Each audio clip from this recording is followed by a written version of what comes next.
The overall goal of this method is to use the electrochemical synthesis of graphene-iridium oxide-hybrid thin films to fabricate a portable electrochemical paper-fluidic sensor for point-of-care pH measurements.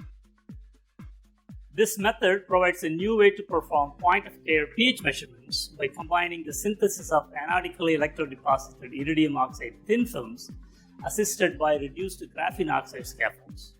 Combined with paper microfluidic pads and digital voltammetric display, it truly provides a portable and disposable pH sensor.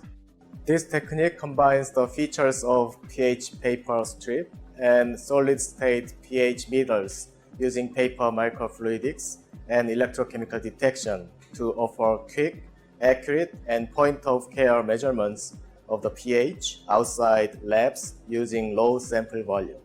We first had the idea for fabrication of such devices because we wanted to measure the relatively small pH variations of lake water in different months in Madison, Wisconsin, and found the pH strip cannot tell such a small pH difference, and it can hardly be read in the chart.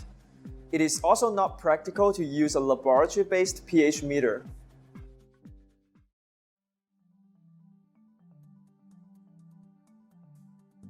To begin, secure a 7 cm by 4 cm by 0.6 cm sheet of ABS or other compatible plastic into the holder of a 3-dimensional milling machine that is equipped with a 1.6 mm milling bit. Use the milling machine to engrave a dog-bone-shaped groove 500 micrometers deep into the surface. Create the shape by milling 2 1 cm radius circles connected by a 1 cm by 5 mm wide channel. This pattern will be used as the stamp. Next, place a separate sheet of plastic